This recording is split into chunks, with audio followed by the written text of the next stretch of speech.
I think so. I mean, because this is your red table, and you like brought yourself to the red table. I think you need to say clearly what happened. As far as what? You and I decided we were going to take our space, and what happened. Yeah, and then I got into an entanglement with August. That's what I said. An entanglement? Yes. Yes. A relationship? Yes, it was a relationship, absolutely. I was in a lot of pain, and I was very broken. Now, in the process of that relationship, I definitely realized that you can't find happiness outside of yourself. Hi, everyone. Welcome to SpeakHer Box podcast with Nadia, Sasso, and S-hekh, Hetep. And you are watching Collection 3, where we're talking everything relationships, and we're with our tribe, the people who know us, we know them. We talk shit together or whatever. Yeah, so we had to really because what you guys just heard out of your speaker box was that little, the summer was lit when August Alsina came out with that whole thing. Was it lit? Last year, if we were at home before everything else started happening, that was like, what? That was like the perfect time. I guess, it was juicy because we was bored in the house. And then, Jada had her red table talk, so we had to bring in our marble table. Oh, yeah. And talk about that little stip mix. Even though that was months ago, but it's still relationships, entanglement, situations, it's all. Yeah, all them ships and stuff. Yeah. So, y'all, this represents the conversation we about to have. You see this entangled thingy? Yeah. This was Jada, Will, and you can't use their likeness. We use their situation. So all the guests that we have are going to talk about situationships, marriage, love. But also love can be beautiful like this, just it doesn't have to all be bad. Yeah. So I'm excited. Let's not wait any longer. Welcome. Yes. And they're coming in from Zoom, so we're going to go to Zoom. So we are so excited. We have some wonderful guests joining us today. And so we're just going to go in a circle and just have everyone introduce themselves, their name, where they're from, and maybe what ship they're on. So we're going to start with Janelle. Yeah. Hey. Hi. My name is Janelle Singletary, and I'm from LA, Watts, Inglewood, all of those. Okay. And I am married. Oh. What's going on, y'all? My name is Robert Charles. They call me Robbie, though, from Harlem, New York, and I'm in a situationship. Okay.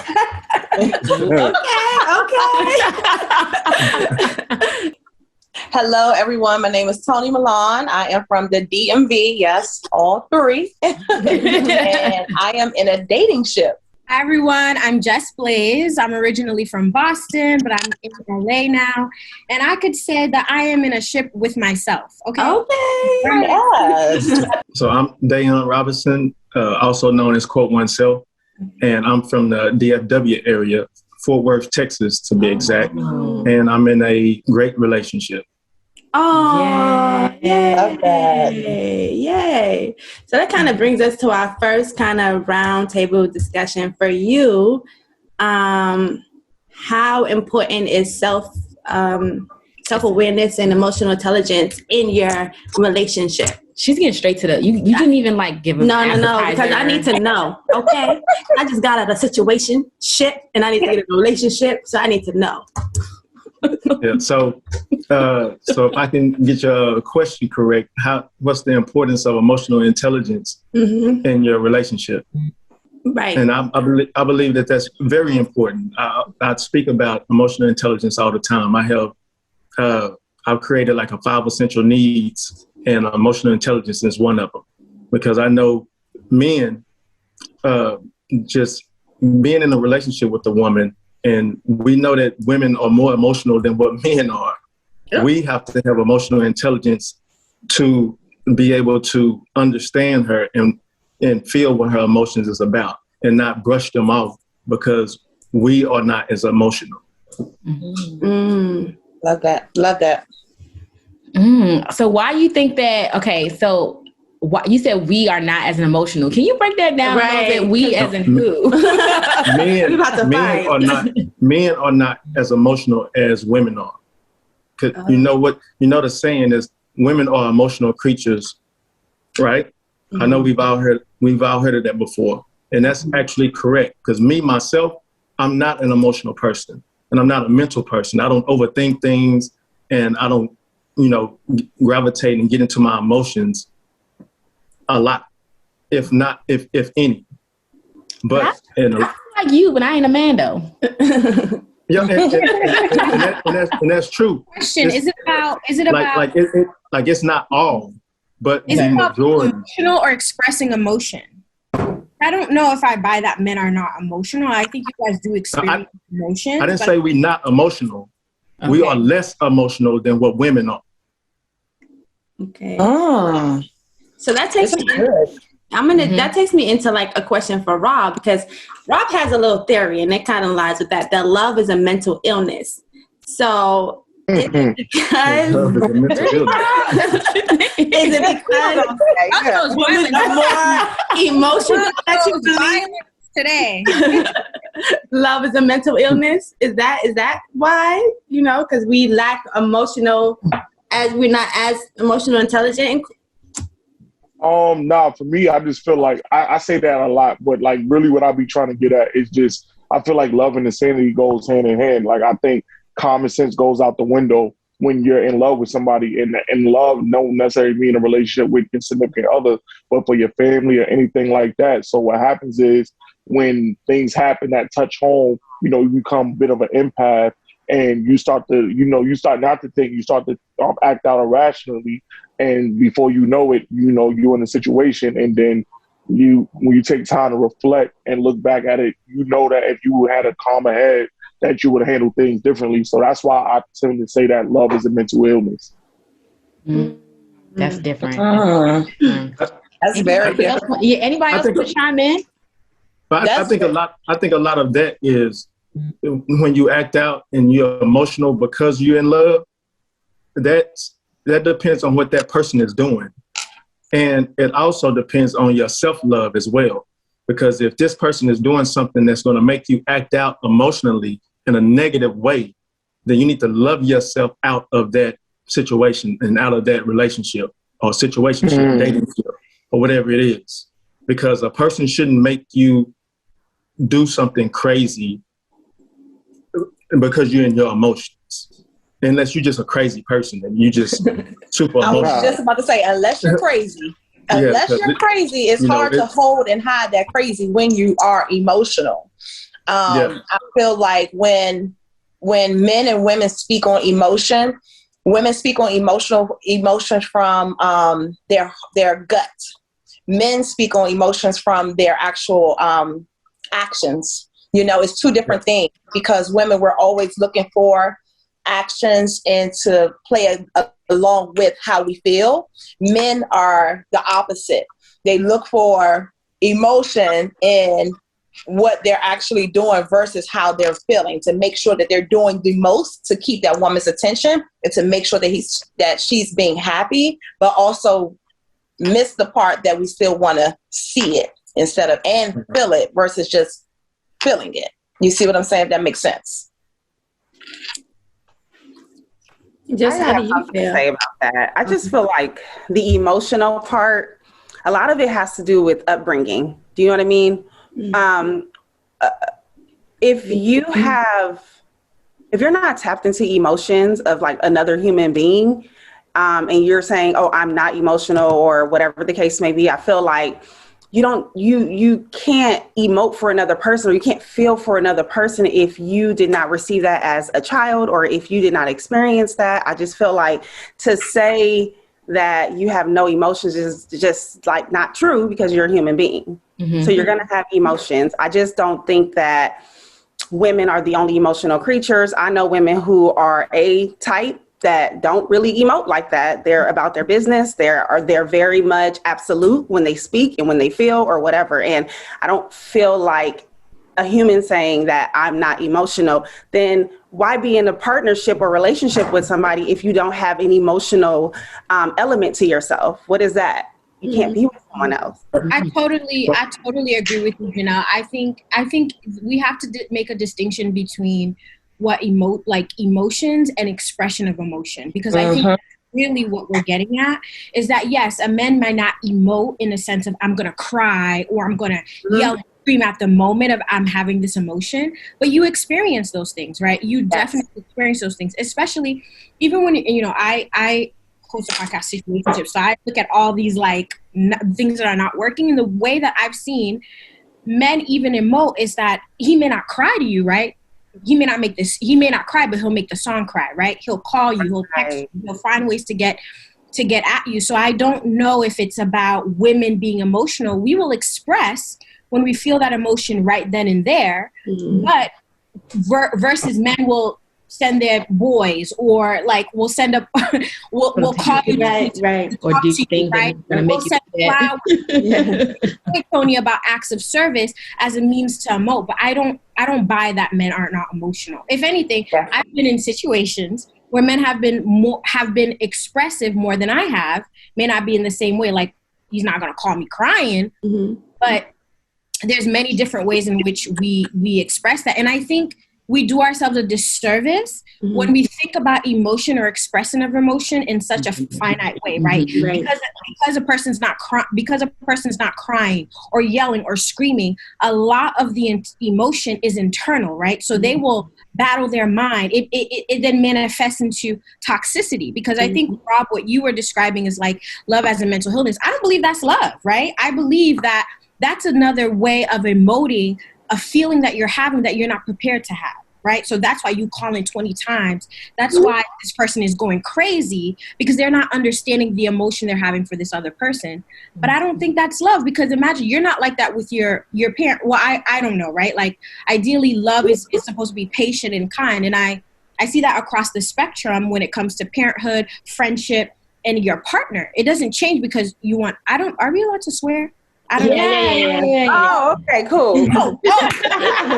So let me just like interject real quick, and like let's bring into, because before you guys came on, we played a little snippet of Jada Pinkett Smith talking on the red table about her and August's entanglement, right? So she mentioned that he kind of is like acting out, like, because it's been done. So can the emotion be also because when a situation is not clear? Because he clearly thought they were in a relationship and she called it an entanglement.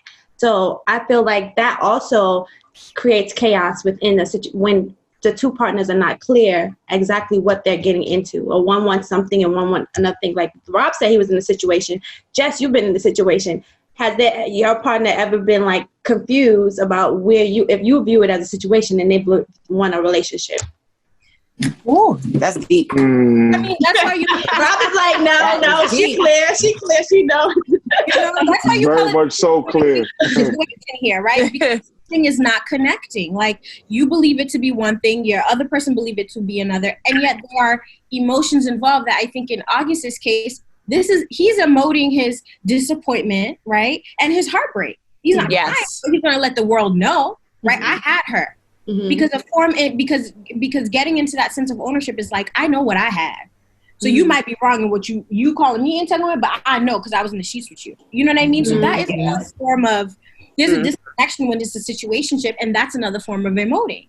Right. But then what are the conversations that are being had during I know the courtship type of, relationship, you're going to have those difficult conversations. What type of conversations do you have in a situationship or a dating ship or whatever the case may be? What type of conversations do you have in order to set the record straight from jump so that everyone can make, those decisions, those proper decisions of if they want to move forward or not in that, like what's happening there so there's no confusion? Go ahead. I believe that's easy. Because you have to define what a situationship is. Right. And in most cases, a situationship is and according to my clients and what I deal with, a lot of women want a relationship with these men, but these men want a friend with benefits, or they want, just a F buddy. So that woman is in a situationship because she places herself there. Because she wants the relationship, but he wants something totally different. But she's acting as she's in a relationship when he's not. And a lot of times these men will tell them that, or their actions will tell that woman that. So her continuing to be with that man is placing herself in that situationship. So you have to not place yourself in a situationship when a person is telling you that they don't want you, and their actions are telling you that they don't want you. Actions. Yes. And your actions and your words have to match up. Right. This man actions can't be saying that he wants you, and his words are saying that he don't want you. Absolutely.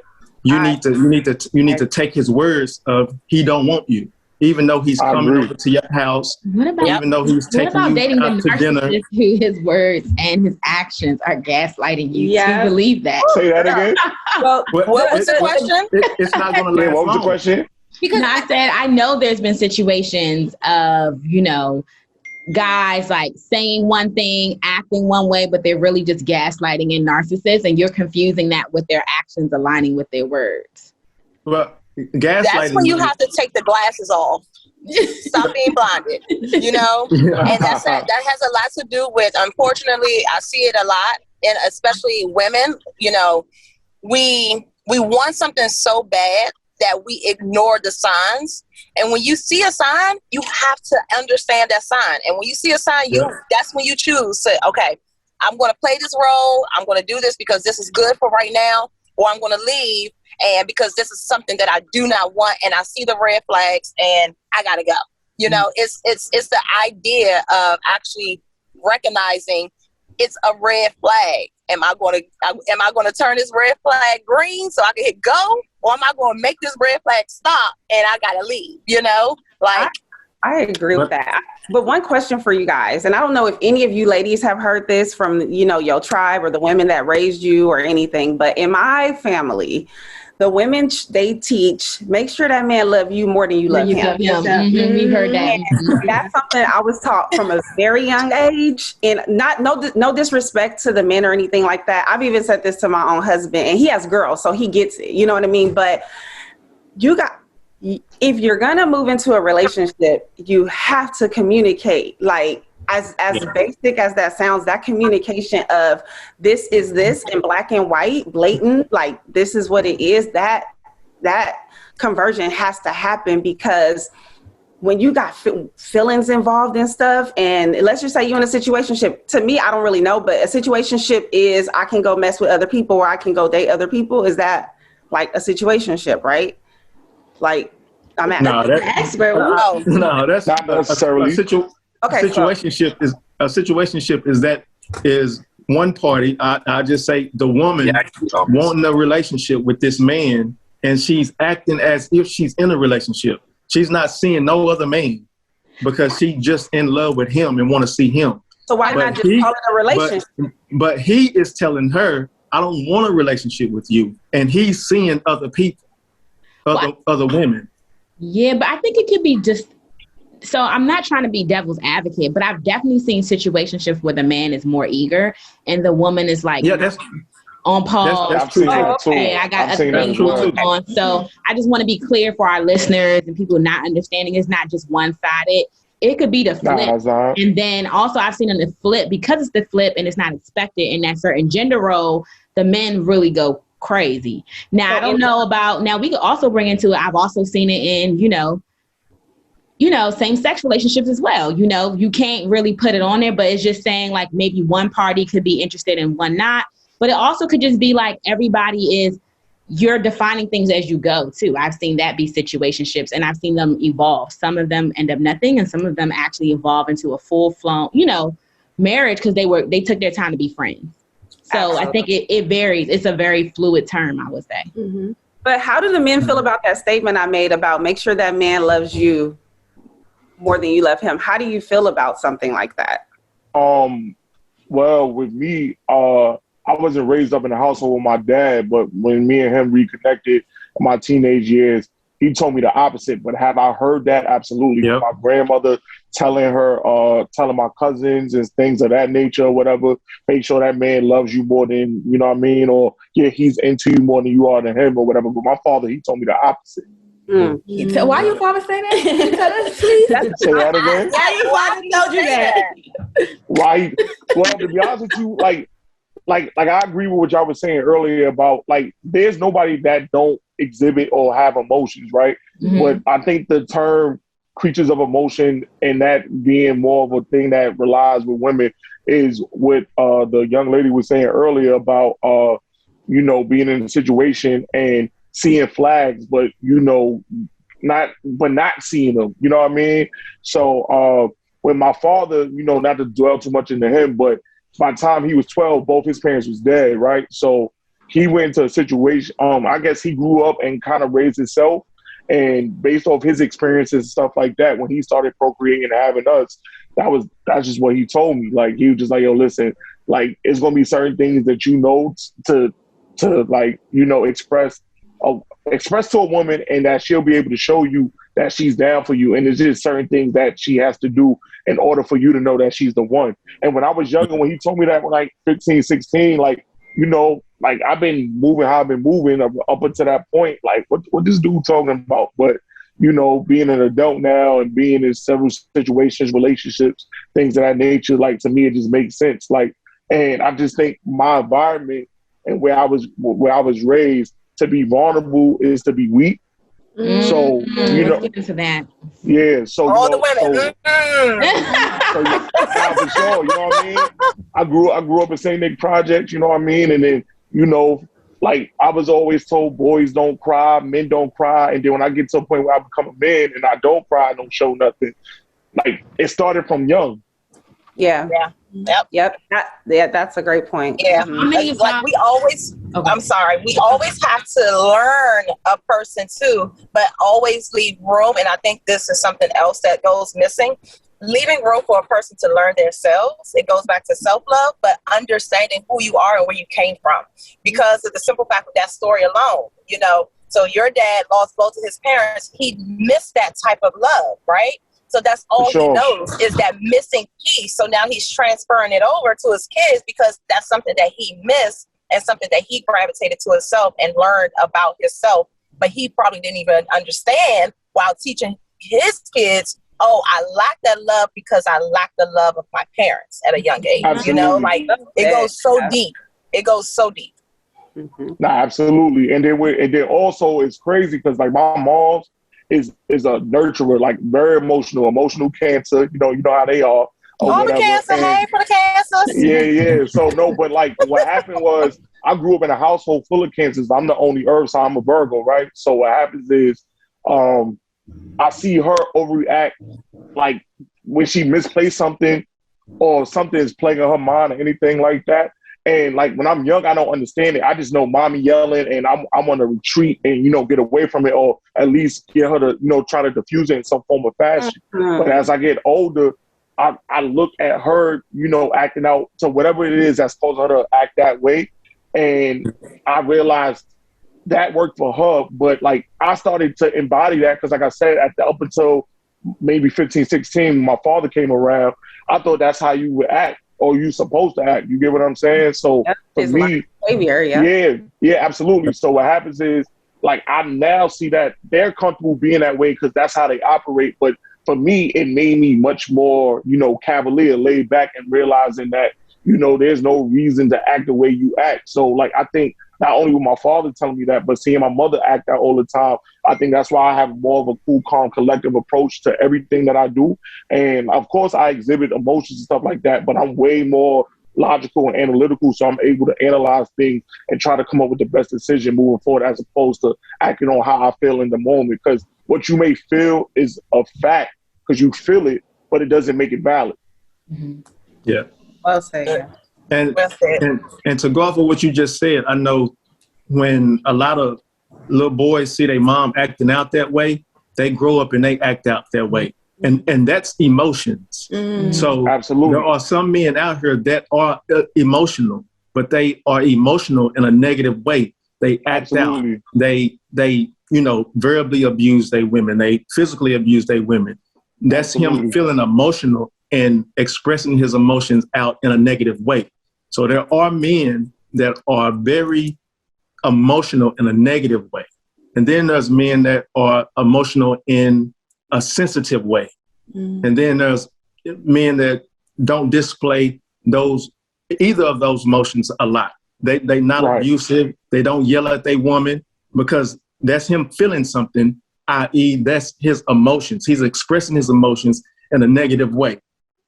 So some men, that's the way they express their emotions. I don't know if you all women see that as, or y'all identified that as emotions, but As those an are emotion, negative right. emotions coming from a man. So men are emotional.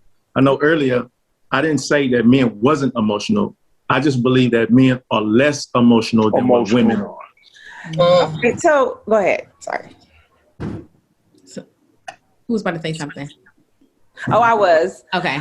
I was going to say, it doesn't matter to me whether you're emotional, positive or negative, as long as you have compassion. You know what I mean? When the time comes down to it, I feel like that's very important with a man, to have that compassion for that woman. That's whether you emotional or not. You don't want them to have negative emotions. No. What I'm saying is, in the end, it's like people get angry. We're human. We're going to get angry. We're going to say things we don't mean. We're going to get into these nasty arguments. That's going to happen. But what I'm saying is, as long as you have the compassion of, you know what, I was wrong. You know what, I see your position. I see, you know what I mean? So as long as there's a circle back to, you know, this is not the way that I saw this conversation going, or whatever, just some type of like reconciliation happening. I feel like that's important, because that shows that you know how to take control of your emotion and really have a retrospective and come back and apologize or whatever. Like that part is important. But the deal is to control your emotions before you let them out. Don't let them out and then come back later and apologize. That's good. But eventually that's going to get old. That's funny part.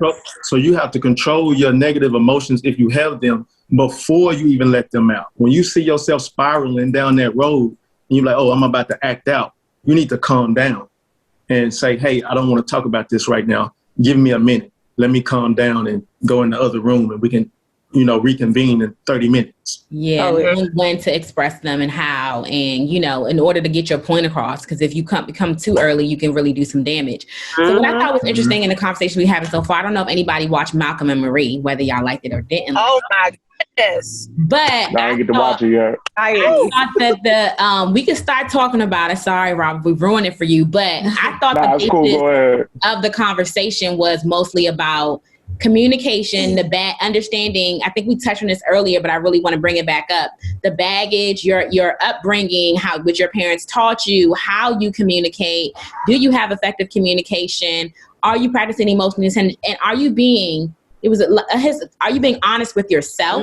Are you giving people honesty and allowing them to do what they want with it? And are you, you know what I'm saying? Are you willing to embrace the honest truth? So I think let's answer some of those questions about honesty. I don't think a lot of people are out there being communication. very honest with themselves. I don't think so. I think when we get into dating, at least in terms of situations or even entanglements, people are not being honest, right? Like some person can say, oh, I don't want a relationship, right? But then do all the relationship things, right? So then it's like, well, then how do you expect people to believe that's the experience? Because I think we go back to saying, like, for example, the example we brought up earlier was that, like, oh, a man will tell the woman he doesn't want to be with her and she'll continue. But that's not always the case. You don't always have someone come to you and be like, by the way, I don't want a relationship, but I still want to be messing with you. No, they're not saying those things. And they're not, because then they're coming over, they're checking on you, they're this and they're that. And they're exhibiting all the ways in which a relationship would form, right? And wasting your time and confusing you. Correct. Can I interject? He hasn't said he wanted a relationship. So my thing is, like, we also have to be very honest, right? Because no one is, men and women are not going to be like, by the way, I know you don't want no relationship, but I'm gonna come and cook for you. I'm gonna do this. I'm gonna do all the wife duties. The guy be like, I'll do all the, and then turn around and be like, well, I thought we had a connection. Oh, by the way, no, I want no relationship. There's a distinction. You can't exhibit one thing and say one thing and then be mad when the person comes to you, men and women, be mad when the person comes to you and say, oh, you know, by the way, I didn't want that. How would I know? You came to my grandmama's funeral with me. Exactly. That's why I asked, you gave me money when I need, you know, I don't get that from my friends or everyday people. Right. You can't, and then on top of that, we're having sex, right? So you can't expect me to know that this is, you haven't expressed that, right? Your actions are saying you're with me. And then you turn around and be like, by the way, I don't want no relationship. So then what is a relationship to people who exhibit those things, right? Like, is it just a matter of like, is not having the relationship then saying that because you just want to date other people? I just think what it all comes down to is like people are not being honest with each other, and they're not being honest with themselves. And to piggyback off of the idea that men, whoever you need to be with, man has to love the woman. I think it really just comes down to compassion and empathy. A man who is going to be with you has to be compassionate and empathetic. But what you find in the dating world is that's not true. Like you have people who say, I like you, I like you, I like you. And they continuously exhibit selfish ways. And that way you're just like, well, I really like this person, but I have to bypass all this selfishness. But really, when you meet somebody who's compassionate, right? Like, who's empathetic to what's happening, it's just like, oh, that for me is like love more than he loves me. No, he's just exhibiting finally, right? The compassion and the empathy that I have for him. I already exhibit those things, right? Like, or not me, but I'm just saying a woman in this position, I already exhibit those things. So I'm finally falling in love with someone who has those too.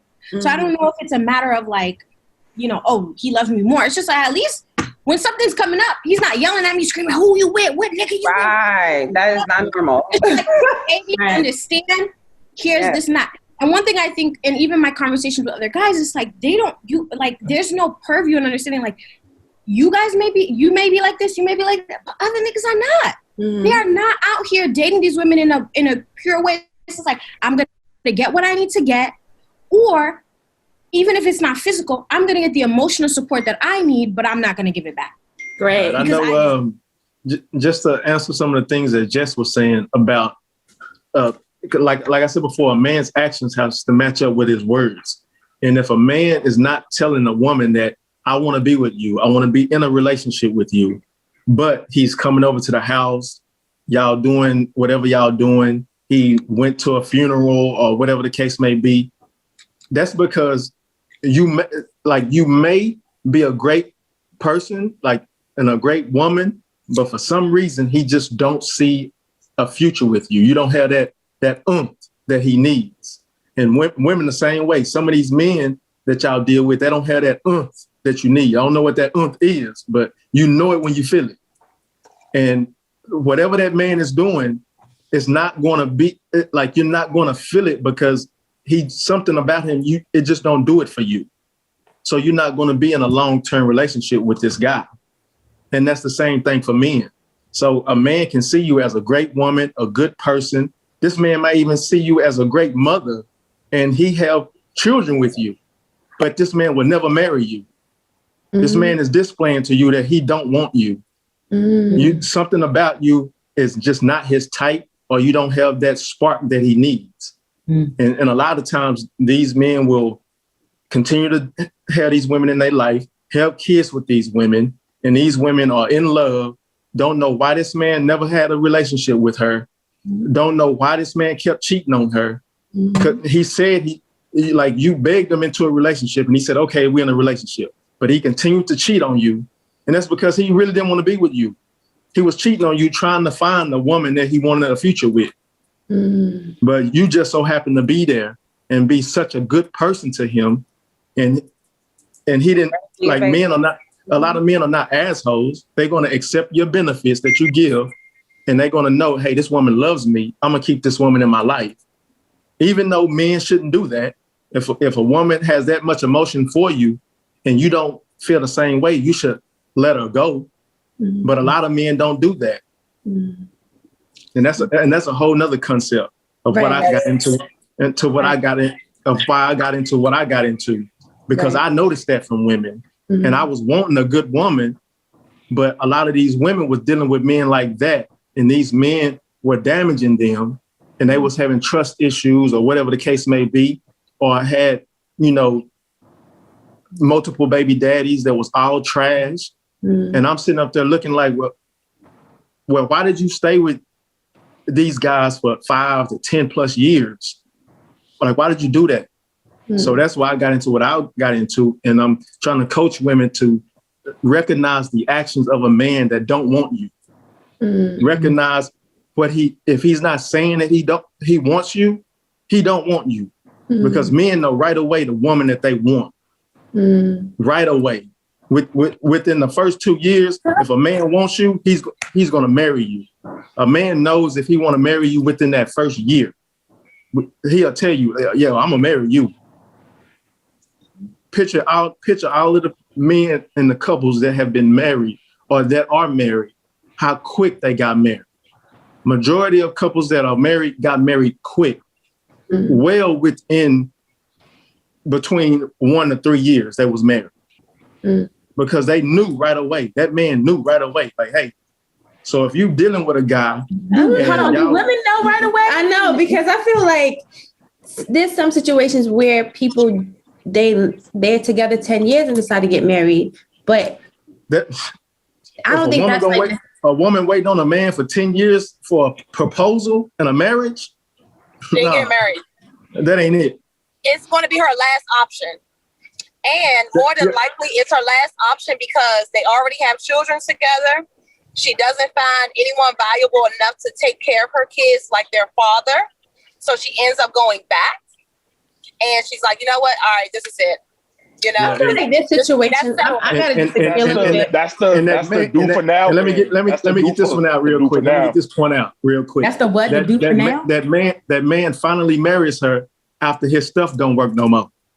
No, I mean, it's some situations where they get together at 16. I'm not talking about adults, like get together at 16 and then they get married at like 28. Like there are situations where I feel like if they're so young and they say like, we don't want to get married right now, and they get married at like 28, 30. Like my friend been with her boyfriend for 12 years, but they got together at 18. She went to law school. It was all these things that she wanted to accomplish before she got married. So he always told like, I want to get married to you. But she's like, nah, I need to accomplish these things, you know? And we need to live independently. We need to like, she just wanted to make sure. I'm your friend, because I'd be like, oh, that proposal can wait. That's communication. That's proper communication. And that's another thing, honestly, that goes back to what quote oneself was speaking on. I'm sorry, I forgot your name. What's your name? Dillon. And because of the simple fact that it's open communication. If I'm telling you exactly what I want in my life and you are agreeing to wait for me and I am agreeing to wait for you, that's something completely different, right? That's me looking at you and saying, "This, you know what? You have that that I need, so I'm going to worth it. You're worth it." However, if we never communicate about our future together, then guess what? I'm always going to look for that future with someone else, or looking, out the corner of my eye, like, oh, maybe he got the because we're not communicating that. We're not on the same page, and I think that's what goes missing a lot with. When you're dating and in a relationship, is actually discussing, what do I want? What do you want? Not what do we want? What do you want? Because if you want something that's completely opposite of what I want, then I am chasing something that's not for me.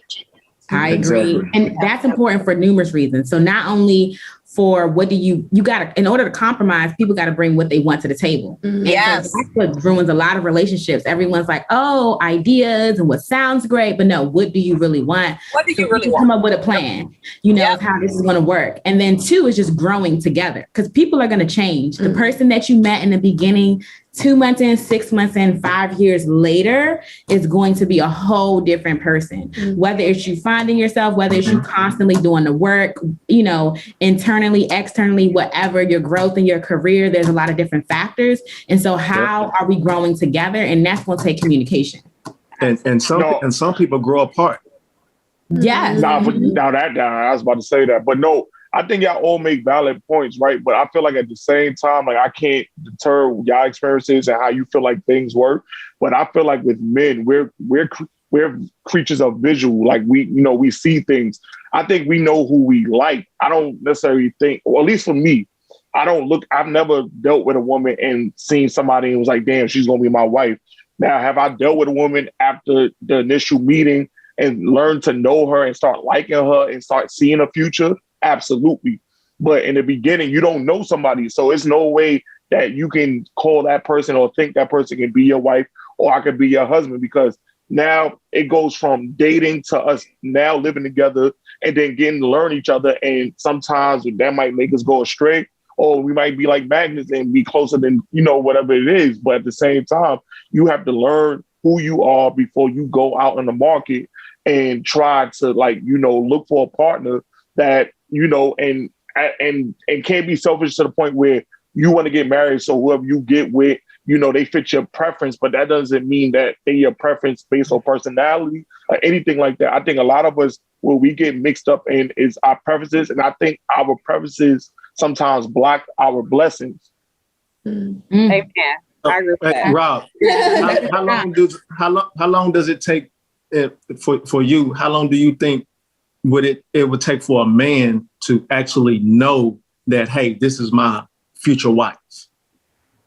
Is that a year, 18 months? Oh man, I sincerely can't answer that question, because like I'm probably around 2, maybe 3 gentlemen that are married, and these are not conversations we have. Like I know the duration of their situation, but like outside of them, we don't necessarily talk like that. And then me personally, like my goal right now, because I'm working on so much for myself individually, that's not what I'm looking to do right now. So prior to me getting control of things that I'm working on, the situations and dating and everything I've been in before, I never looked towards the end of it like that. So I personally can't answer that question. Where do you find that tribe of men that are married, that are willing to have those conversations to trickle down that experience and that information? Like, that's so interesting to me that you do have those influences in your life, but yet they're not pouring into you, be it by way of what you said earlier in your environment to, you know, speak about your emotions or what you're feeling. It seems to be weak. But in my mind, I'm like, that's how we perpetuate Black love. That's how we keep that thing going, because we feed into one another. And like my business partner and I, we're both married. And if like that thing that we have together where our lives are parallel in the sense of like, one of us is off one day, you know what I mean? But we're pouring into one another. Like, girl, you tripping today. Like, girl, go make sure you make him a dinner tonight. You know, whatever. Like that camaraderie of like keeping your marriage together is so important. That's why married people really need to be with or around other married people, because it keeps that thing going. And I to Dayon's point, it really does not take a man a long time to find out if he wants you to be his wife or not. It doesn't.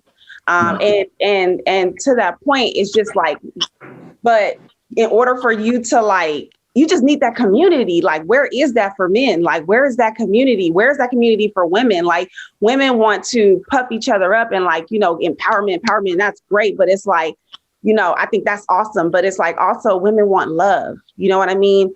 Are we having those conversations with each other? It goes hand in hand with both sides. Like, where are those conversations being had to uphold and uplift Black love? You know what, Janelle, that's such an amazing point, because I talk about that all the time, especially because I love my sister. I love you. You know what I'm saying? We love each other, right? Yeah. But the simple fact, we can be open. We can share our emotions. We can share our thoughts. We can share our feelings. However, it's the testosterone in the men that blocks it. Because one man looks at another man and he wants to be stronger than him. However, it's not as if we're looking at each other, how can I share her strength? Instead of being stronger than her. In the men's department, in the men community, is how can I be like him? How can I learn his strength to make me stronger? And it lacks in the male community because of a simple fact, and I had this conversation before with an ex, that when men are in the same room, it's competitiveness. Oh, his shoes cleaner. Oh, my hair cut better. Oh, I got 10 girls. He only got 2. You know what I'm saying? Don't be trying to blame men. Women be doing that all the time. Women do that all the time. It's a with the hair, makeup. You know, but you know what? No, we have learned, honestly, that, okay, if I'm in the same room as a woman who I know I dislike for a certain reason, I'm not going to compete with her. I'm going to separate from her. Back in the day, 15 years ago, I might have stepped to her and hit her. That's just it. You know, you're younger, right?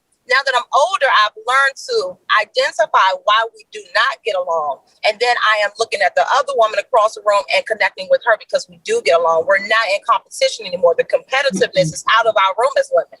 We are now complimenting. We are now asking. We are now wondering, where did she get her shoes from? And having that strength, and asking her, where did you get your shoes from? You see what I'm saying? So in a room with men, it's not that conversation is not happening. It's still across the room. It's no connection. No, I agree with Tony, because I feel like indirectly, and this is something I kind of assessed myself, maybe like 3-4 years ago, where I feel like indirectly us men, we embrace hate and question love. Like, you know what I mean? Like when somebody says something we don't like or do something we don't like, we're quick to jump to it. Like, it's in our combative nature to see what's up with it. But then when somebody's trying to give us some love, whether it's verbal, you know, word of wisdom or whatever, like I was times where I used to be like, oh, why the hell is this person even telling me this? Or why do I even care enough to even sit here and listen to this? Until I realized that they really cared enough. They seen something in me that I didn't see in myself. And from there, I started realizing that we had a real problem. You know what I mean? So like, I do agree that we don't have that group of empowerment amongst us. You know what I mean? Like, there are groups out there that do that, you know, more power to them. And I'm not diminishing anything they're doing, but I think women embrace each other on a greater scale than black men do. They do. Of course. Yep. And I like to piggyback. I do believe that men should, and I don't think it's ego or anything like that, but I don't know if it's the time or whatever the case may be, but we don't get together and have those groups that we should have. But women do it all the time. And that's why I be mad at y'all all the time, because I be trying to sneak into y'all little women's groups. I see flyers and everything all the time. Women's empowerment meeting, women's empowerment group, women empowerment session. And I'm like, is men not invited? Like, can I come in there and see what's going on? So I can, you know, get information on like relationships and how y'all think and what's going on in y'all head, so men can be better, so I can be better. So though men don't do it, and we should, women have empowerment groups all the time and talk about relationships. So I believe that y'all should invite us in. And then that's when we can have a conversation. I have a question. Why don't you? So there's a lot of ownership on women, is what I'm reading. There's like a women identify. That's what I was about to say. Because I gotta know when I'm in the what has we gotta read minds. We gotta get his. Women have to identify if the man wants them or not, because the man didn't say it, but he's showing it. Women have to invite men into the conversation. Women have to protect themselves from gaslighting. Women have to do all. So my question is then, why aren't you guys having these conversations amongst yourselves, right? Because what I've seen is that even though there's a competitive nature amongst men, there's also very much a collective nature about men. You hear this all the time. There's men who will choose each other before they will choose their like bros before hoes. Right. They will have conversations. It may be surface conversations, but you guys will come together and congregate and talk about those things. But why not transition the conversation where there's some ownership around you guys? Because what I'm seeing is, and that's been the nature of any type of relationship, it's like the woman has to know, the woman got to debut, the woman has to see it, but it's just like, no, men, you guys are also perpetuating these stereotypes within dating and relationships that you guys can talk about amongst yourselves, right? Like, I can't be the one to be both victim and perpetrator. I can't do both, right? I can't be like, oh, I'm trying to. And the teacher, girl. And the teacher. If she doesn't like it, she could just leave. It's she like, why do you don't want her? Exactly. But also we have to be very mindful that men carry in some sense, the dominance, or they are the dominant ones in these relationships, right? We've given the men have the power to then choose who they want to be with, but then turn around and be like, you know what? I'm sorry, you don't have what I need, so I can choose somebody else. That is the dynamic we have as women. It's not a matter of, we don't hold the power. As it pains me to say this, we do not hold the keys to when we're going to get married, right? We got to wait for the man to choose us to get married. But then we turn around and be like, well, why y'all not always invited in the room? Because then if I invite you in the room when we have these conversations, the woman going to be like, do I look cute enough so I can get chose, instead of focusing on what we hear? We're not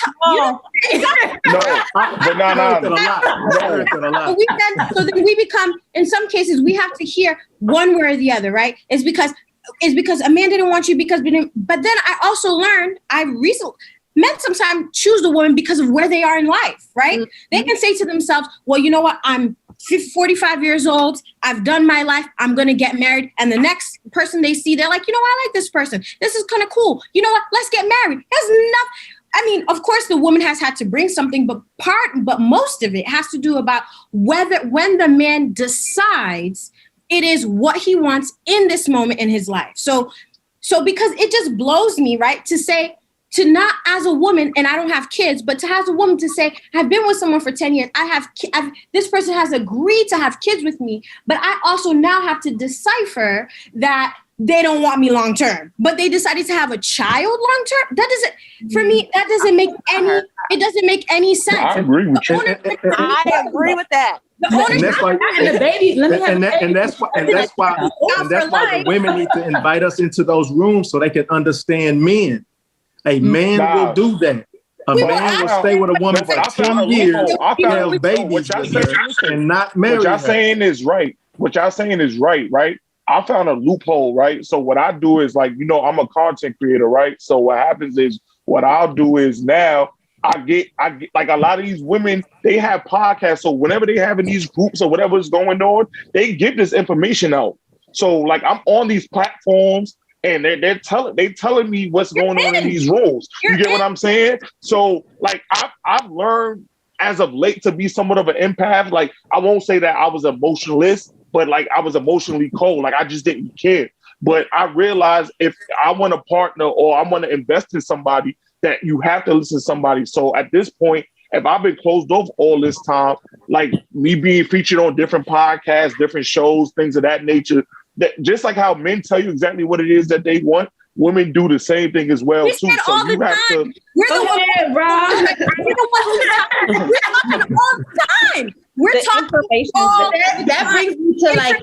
Is there? We tell you. And I agree, but I agree with Jess too. Everyone's telling you. What is it? I agree with Jess too when she said, because we have access to relationships and marriage, y'all have access to sex. Yep. Wait, what? What was the question? No, it wasn't a question. I was saying that men have access to relationships and marriage, so that gives us the upper hand. Where women have access to sex, you have the access to allow who you want into your personal space. Yeah, but that's not the dynamic that we're arguing here, right? We're arguing whether or not what's the dynamic. Then that means like the integrity of dating is also on women, because I feel like you have to have integrity, with a level of integrity to be honest with a woman. If you don't want her, but you are willing to have sex with her, you should just say, I honestly don't want to date you, but if you want to have a situation, let's be clear, it's going to be a situation of just sex, but I don't want you. But I feel like with women, we're supposed to decode that, and we are supposed to have the integrity when we're dating, but men are not supposed to date with integrity. And that's why I said having a preference sometimes block your blessings, because I've known a lot of women that go after the type of men they're attracted to and ignore the red flags and signs. And you got to remember, dating is an investment. You know what I mean? So, sometimes you invest a certain amount and it might grow into something, or sometimes you invest a lot and you lose it all. You get what I'm saying? So it's all about knowing what you want and knowing like the foundation of the grounds that you have, whether you're in a situationship, dating, engaged, to get married, or marriage. If you don't know that, then it's always going to crumble. Like that's with anything. If your foundation ain't solid, it's going to fall. And then now we start victim blaming or whatever, but we don't take no accountability. We have to learn that. You get what I'm saying? So at the end of the day, express what it is that you want. And like I said, I'm slowly getting out of the, blocking my own blessings with preferences too. Like I have a particular woman I like to go after, but them women, and not to discredit them, because at one point in time I wanted them, but like they didn't have what I needed, like in a form of wanting to be in a relationship with them. But I would downplay it by, just saying, oh, she got this type of body, or what she had going for, or what she did for, employment, entrepreneurship, or anything like that. That's not me loving myself. That's me, like, just, it's, what's the saying? I can't think of the saying right now, but that's just what it is. So, like, I think if we understand that dynamic, things will go much smoothly. But you understand, we are humans and we are imperfections. You know what I'm saying? So it's all about learning and having accountability. If you don't have no accountability, all that shit goes out the window. I agree. I agree. I'm going to ask one last question, then we're going to do like a wrap up of everybody and their learned lessons. My question is, how are we balancing relationships and career, especially, and I say this as all Black women, Black people, you know what I'm saying? Because everybody's trying to get put on, everybody's trying to get on. And what I find is that we talked a lot about attributing things to genders and specific things. And I feel like I be on spectrums on a lot of different things or fluid. And the career thing is very big because it'd be like some of the stuff that y'all sweating, I ain't sweating because I'm trying to change generations and I have a lot of responsibilities. And it's always a thing in relationships. Right. Because the woman is not supposed to do all that. And I don't want it, all that burden y'all be throwing on that. I don't got time. A woman isn't supposed to do what? Well, have a career. Yeah, like, we have to minimize ourselves in a relationship, but we not in our career. Like it's a constant, like it's self-doubting, trying to figure out how to date, but also be a boss. If you're a boss woman, that's intimidating for a lot of women. A lot of men, right? In dating. So, or men say they embrace it, but they really it doesn't align with what they've been taught. Right. And what goes on in a relationship. Right. This is really good conversation. Yeah. So, really good. I can speak to my situation. Like Nadia knows this. I've always been an entrepreneur. I've always wanted to do something, start something, whatever. And my husband's very much the same way. He's an entrepreneur in his own right, but he's always supported me and uplifted me, and it never affected him as a man or anything. I own 2 businesses now, and he's so supportive of me. And it's because it's we're a unit. I win, you win. It's all good. You know what I mean? We're gonna make it work. And I'm gonna be honest, he's more domesticated than I am at this time because I'm building something right now and he gets it. And it's but those are conversations we had before I even started anything, before I signed on a dotted line. It's hey, what's the plan? What are we going to do? How can we mesh our lives together to make, these are conversations that should be had. It's how can we mesh our lives together to have a successful relationship? I'm a powerhouse over here building this, empire over here. And he might have a 9-to-5 or whatever the case may be. Yeah. It just takes the man to be solid in who he is as a man. Yep. And be able to uplift that woman because she just represents him in the end. You know what I mean? Absolutely. And I look at it like this. You have to be with a very secure man. If when a woman is a boss, she has to be with a very secure man, because if she's not, like y'all was saying, this man is going to be insecure. He wasn't raised for a woman to be a boss. He's feeling some type of way that she might be making more money than him. So a man has to be very secure within himself to even deal with that, because for a lot of men, that's a problem. They don't want to see that. They oh, you doing better than I am. You a boss. You bringing home more money than I am. That makes a man's ego, very small if he's not secure within himself. But when you have that man that's telling you, yo, go get it. Go get your money. Go do your thing. I'm trying to be right behind you. I'm not hating on you or feeling low.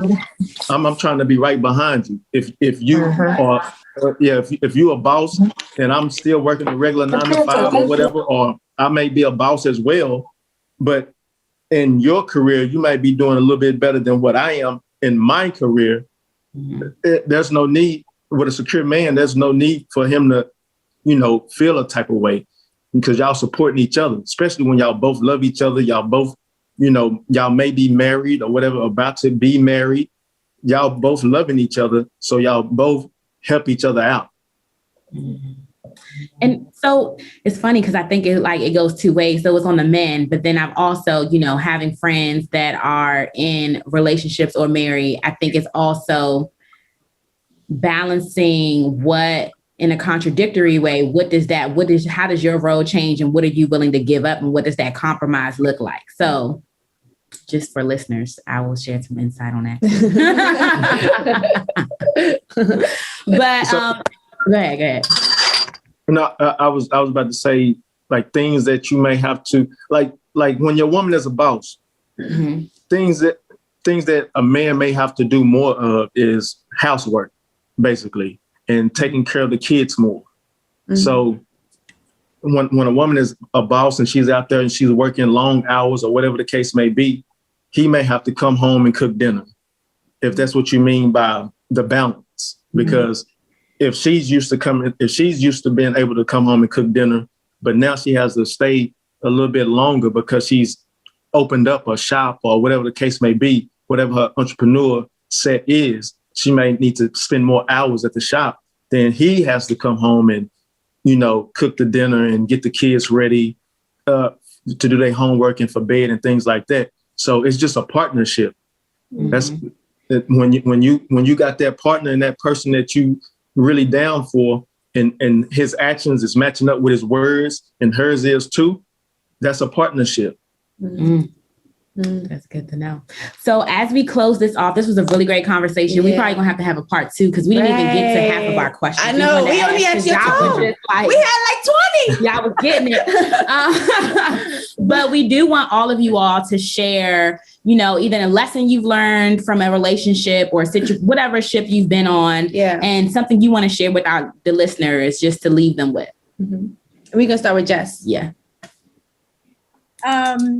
Thank you guys. This was awesome. For me, what I've learned, and I've learned a lot of hard lessons, is to trust your gut, right? Because I think as women, that's our biggest tool in maneuvering any type of relationship, whether it's with your friends, your family, especially with your significant other. For me, I grew up in a very traditional Haitian household. I'm Caribbean. And so we are from jump as young women, at least for me, you're taught right away. Every Saturday we had to cook and clean so that we can be prepared for marriage, right? You get your best education so you can find your husband. You can do this, you can do that, and so the ownership has always been around the women. But then we weren't given conversations around what to expect from the man, right? We weren't given conversations around, okay, here's how you both work in the household. It's always about how the woman worked in the household. And so as I got older and started to really learn about relationships, and again, culturally, that's what I learned. But everything else, because I also grew up in an environment where most of the people were growing up in single parent homes where the mother was the matriarch and that's where they were learning all of their lessons. Everything else became from like TV and film and radio and music. That's where you've learned all of your, romance and relationships. You're not seeing that's another part, right? And it's not until you get older that you see and learn all these nuances. But now you're at an age, at least for young women, it's just like now you should have known all these things, right? Now you're supposed to identify all these different disparities that no one was telling you as you're getting older. And now people are demonizing because you don't know. So I think one of the biggest tools throughout that journey is just really trusting your gut, understanding that there's something that your body and your mind is coming together and saying to you that's not right. And I think in the moments in where I've leaned into tradition and what I've learned as being a woman, which is like being good in the household, taking care of your man, supporting, has not always rendered successful if I didn't trust my gut, right? Like, so one minute you're being a woman, this is what you're supposed to be doing, and I'm doing that, and it doesn't yield anything until I'm like, let me take a look at this. And my gut has always been telling me. So I would just say for anyone, moving forward, and for me, continue to trust your gut, because that in itself is the truth, is your truth, and to move forward with that, regardless of tradition or what, back and forth, anybody, at least in my life, your gut has to be the one to lead, and then everything else will follow. Amazing. That's a good one. That was great. For me, let Tony go because she's on a date and we don't want to ruin her date anymore. I'm definitely about to get a massage. Yeah, so yeah, Tony. So my main thing is to know yourself, allow yourself for growth, and to identify the areas that you really, really want to grow in. So then when you're dating, you can identify if they match those areas that you need growth in. Ask questions always.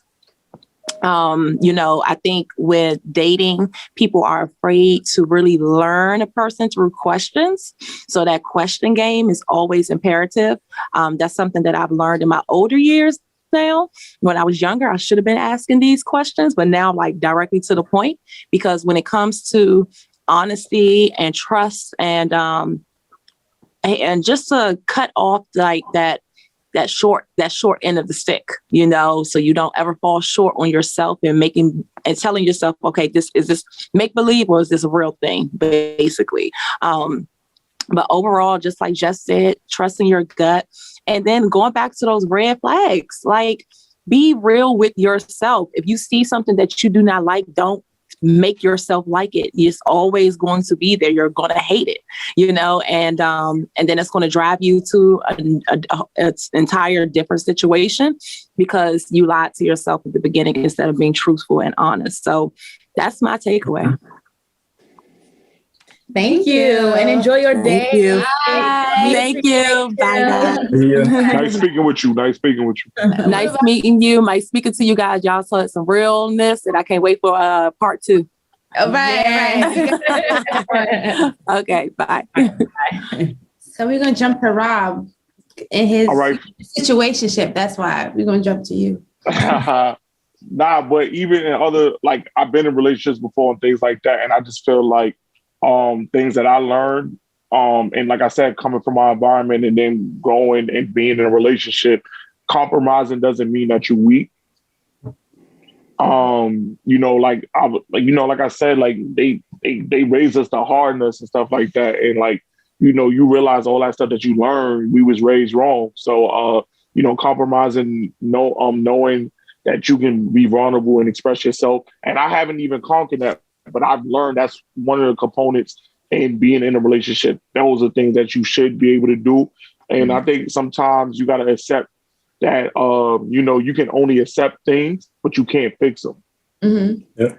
Is that what you noticing? I know you work with youth. So is that what you noticing with the youth? Like trying to educate? Absolutely. Yeah. Absolutely. Because they're dating your nieces and nephews. And that's what men sometimes forget. These men that you are mentoring are going to date somebody so you want to raise them to date with emotional intelligence and integrity and all this stuff.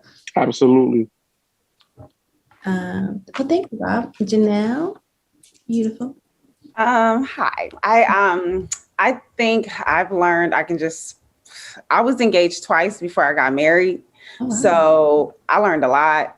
And what I realized is that, again, no disrespect to the men, but for me and where I was, and because I was a mom already at 25, for me and where I was, I needed someone who was more seasoned to be in my life, who lived a little.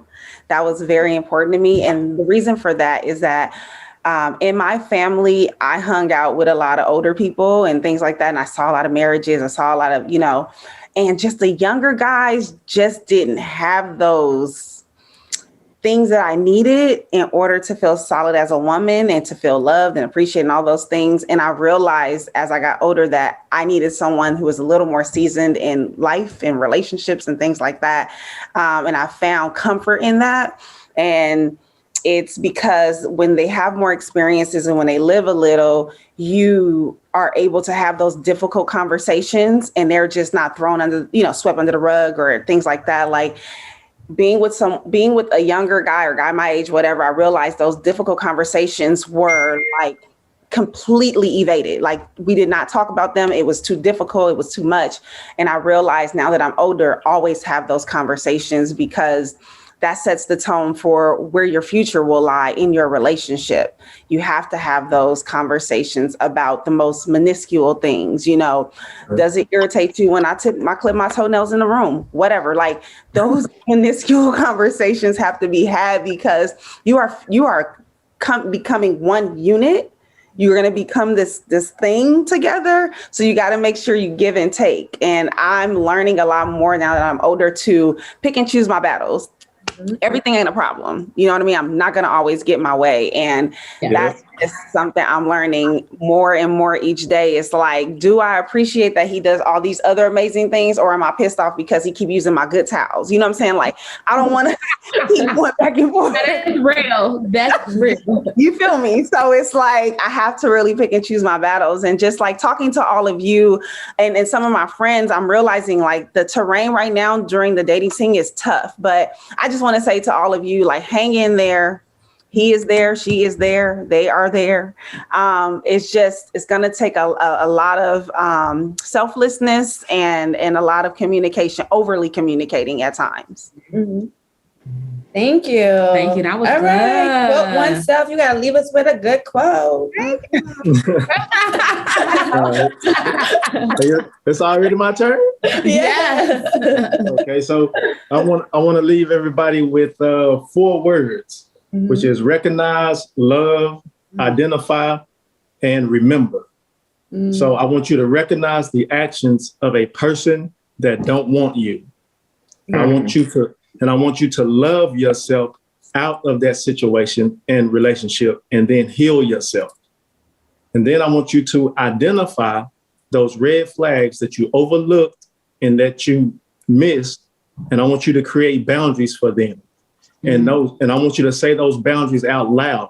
And I want you to say the things that you're not going to accept in your next relationship. Mm-hmm. And last, I want you to remember. So the next time you enter into a relationship and it's going down that bad path, and you feel yourself about to go back into the person that you were before you loved yourself and healed yourself, I want you to go to a mirror before you go back to who you were. I want you to go to the mirror, look yourself in the face, and everything that you told yourself that you wasn't going to accept in another relationship, I want you to say those things out loud. Mm-hmm. And I want you to always remember to quote oneself. Oh, Go ahead. That was amazing. What advice you got? Wow. To pray for me. That's my advice. Prayer out here in this dating scene. But thanks for joining us for another episode of speakHer Box. All these lovely guests, we're going to put their Instagram, emails, info in the description below. Yes. You can follow and subscribe to speakHer Box Pod on all platforms. And our website is speakHerBoxPodcast.com. And we're going to bring you guys back. Yeah. I hope y'all love the content and y'all share and and I'm just so grateful to have you guys today as guests. This was a very great conversation, much needed.